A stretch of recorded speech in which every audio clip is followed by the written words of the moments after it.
Ce septième paragraphe contient donc les exigences relatives à la maîtrise des ressources et des compétences, aux communications et sensibilisations nécessaires et à la gestion de la documentation. Commençons tout d'abord par le tout petit paragraphe 7.1 ressources.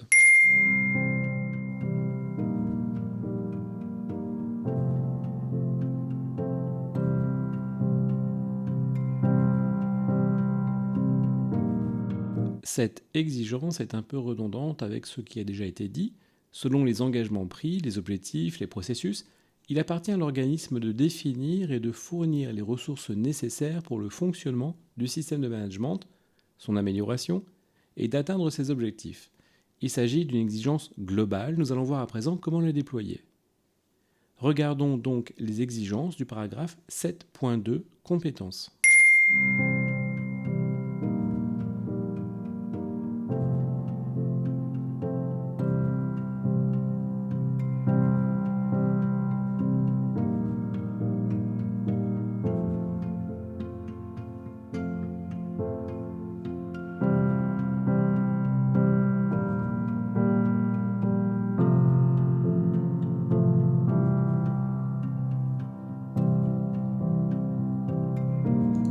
Ce paragraphe est clair. Les compétences ayant une incidence sur la sécurité et la santé au travail doivent être identifiées.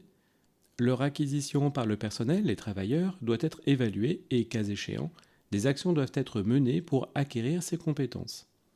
Il s'agit des compétences, des fonctions qui auront à charge le déploiement et le maintien des exigences de la norme ISO 45001, des compétences de l'ensemble des travailleurs concernés dans leur capacité à identifier les dangers et à interagir avec le système de management sur les aspects sécurité, des compétences de ces mêmes travailleurs à leur poste de travail qui, si elles ne sont pas maîtrisées, pourraient les mettre en danger par des pratiques inappropriées.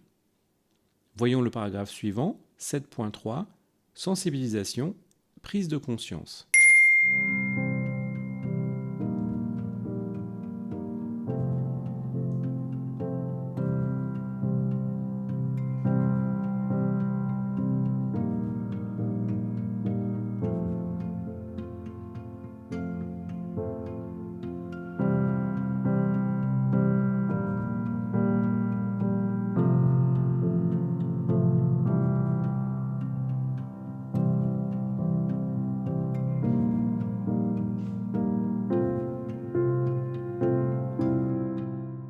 Il y a dans ce paragraphe 6 thématiques précises qui doivent être portées à la connaissance du personnel, avec pour objectif que, au-delà de l'information, cela se traduise par une véritable prise de conscience.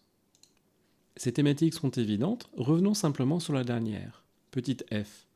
Le droit de retrait, parfois abordé au sein des entreprises. Ainsi, dans cette prise de conscience, il doit être clairement signifié à chaque travailleur son droit de ne pas se mettre en danger s'il estime que sa situation de travail l'expose à un danger grave et imminent.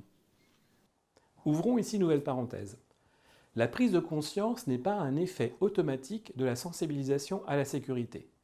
Cette sensibilisation, et nous le verrons plus tard, la communication ainsi que d'autres dispositions doivent être régulières si elles ne sont pas permanentes. C'est cette régularité qui soit doit faire changer les mentalités individuelles quant à la perception de la sécurité, soit maintenir une culture sécurité sans compromis. Sur le principe, aucun accident du travail, même bénin, ne peut être considéré comme normal. Aucune mise en danger, même sporadique, ne peut être acceptée. Avec la sensibilisation, voici la communication décrite dans le paragraphe 7.4 communication.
Là également, il s'agit de mettre en œuvre un processus maîtrisé afin d'assurer la communication de manière planifiée, prévue, d'identifier à l'avance la nature des communications, les moments, les publics visés.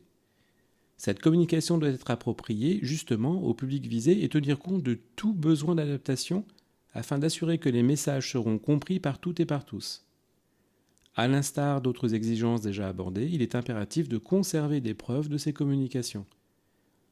En interne, la communication doit s'appuyer sur le système de management et doit permettre la contribution des travailleurs à l'amélioration du système.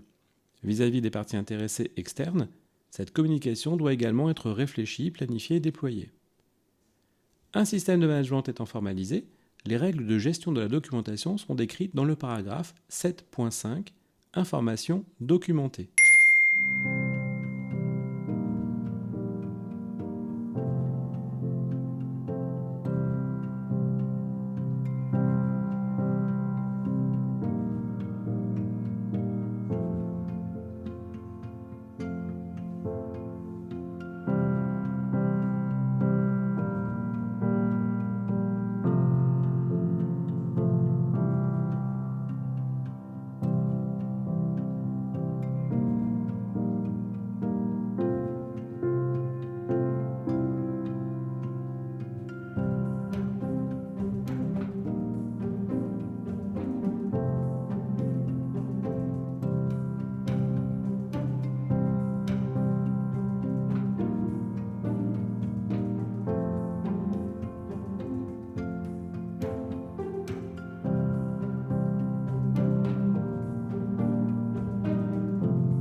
C'est l'un des basiques de tout système de management.